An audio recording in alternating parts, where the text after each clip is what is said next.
Assalamualaikum warahmatullahi wabarakatuh. Perkenalkan, nama saya Kautsar Hafiz dari kelas 4A. Saya akan buat tugas video yaitu membaca buku pemrograman.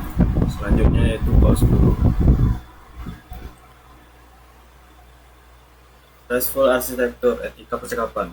Dalam dunia pengembangan web yang terdistribusi, front-end dan back-end seringkali adalah dua entitas terpisah yang mungkin dibangun dengan bahasa pemrograman yang berbeda sama sekali. Agar kedua belah pihak bisa saling mengerti, mereka membutuhkan protokol komunikasi standar, dan standar paling dominan di industri saat ini adalah REST, Representational State Transfer.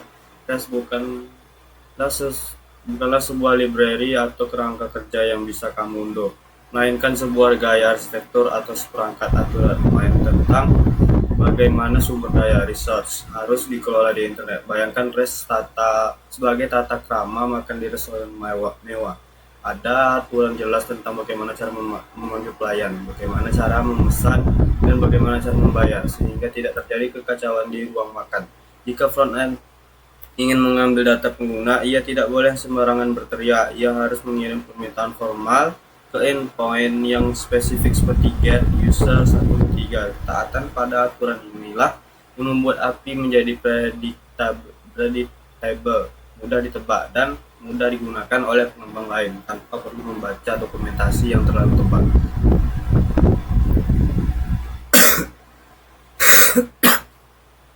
Prinsip lain yang sering disebut dengan HTOAS, Hypermedia as the Engine of Application State.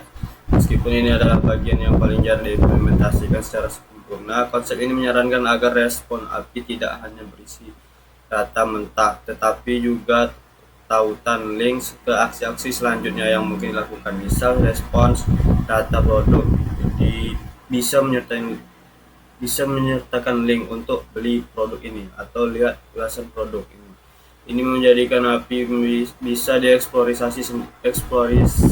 eksplorasi sendiri, self-discoverable. Mirip seperti menjelajahi website biasa dengan mengklik link. Meskipun idealis, dalam praktiknya banyak tim engineering melewat HTOAS karena dianggap terlalu rumit dan membebani ukuran respon JS JavaScript on. Lebih memilih mengandalkan dokumentasi eksternal seperti Swagger atau OpenAI.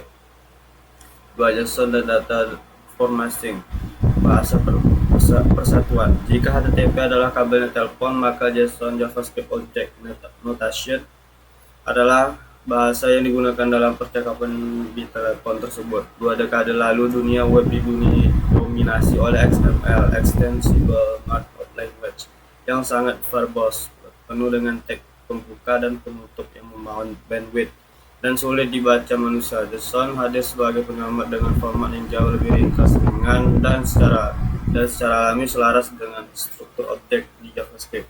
Hari ini JSON telah menjadi standar de facto untuk pertukaran data, tidak hanya di web, tapi juga di konfigurasi sistem database NoSQL dan komunikasi antara layanan mikro.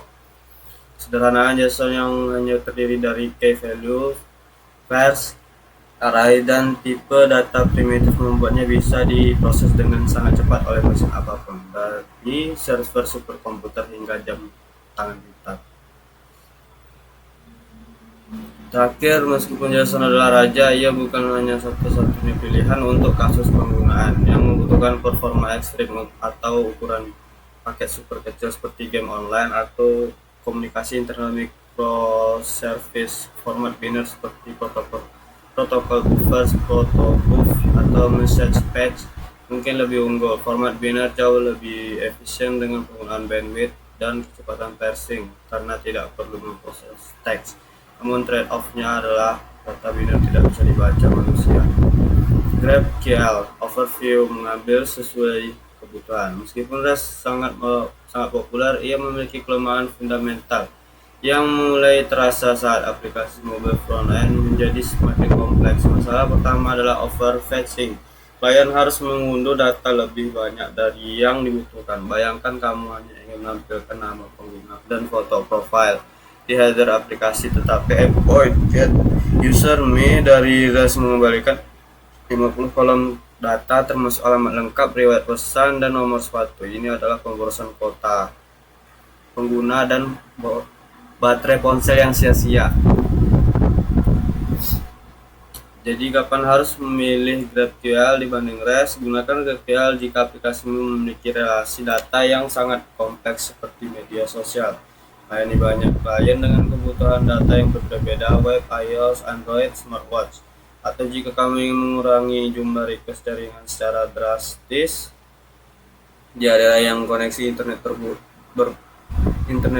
Namun untuk aplikasi sederhana dengan pola akses yang lurus dan standar REST, tetaplah solusi yang lebih sederhana, lebih mudah di-cache, dan lebih matang. GraphQL bukanlah pengganti REST untuk segala situasi. Ia adalah alat spesialis untuk masalah spesifik dan distribusi data yang fleksibel. Fetching data, alat panggil server. Setelah memahami protokol REST atau GraphQL dan format data JSON, kita membutuhkan alat teknis di kode JavaScript benar-benar melakukan panggilan telepon ke server. Selama bertahun-tahun, cara melakukan ini adalah menggunakan objek XML HTTP request AJAX yang API-nya sangat buruk, bertele-tele, dan berbasis callback help. Untungnya, browser modern ini menyediakan API bawaan yang jauh lebih elegan bernama Fetch. Fetch berbasis promise yang memungkinkan digunakan bersama sintaks async atau await modern. 5 API Security Basic Satpam Gerbang Digital. Membuka API ke publik sama dengan membuka pintu rumah melebar-lebar. Kamu harus mempunyai satpam yang memeriksa siapa yang masuk agar rumahmu tidak dijarah. Mekanisme pertahanan pertama yang paling sering ditemui developer front adalah cross origin resource sharing. Banyak pemula membenci CORIS karena sering memblokir request mereka dengan pesan error merah di konsol.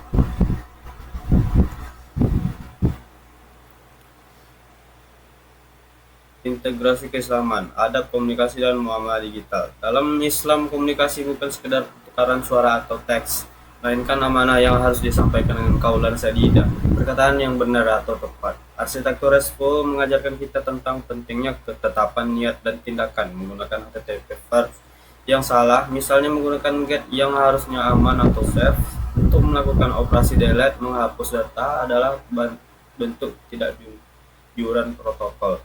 Bagaimana Rasulullah SAW mengajarkan kita untuk berbicara dengan jelas agar tidak menimbulkan kesalahpahaman. Seorang pengembang harus menggunakan metode komunikasi yang semantik dan standar agar lawan bicara, klien atau server memahami maksud permintaan tanpa ambiguitas. Ketetapan ini mencegah kekacauan chaos dalam sistem pertukaran informasi. Kesimpulan diplomat data digital. Ini telah mengajarkan bahwa komunikasi antar sistem bukan seperti kirim dan terima, melainkan seni diplomasi data. Berikut adalah prinsip-prinsip komunikasi yang harus kamu patuhi. 1. Yaitu hormati protokol REST. Kita belajar bahwa REST bukan sekedar gaya-gayaan, melainkan standar etika. 2. Berbicara dalam satu bahasa, JSON.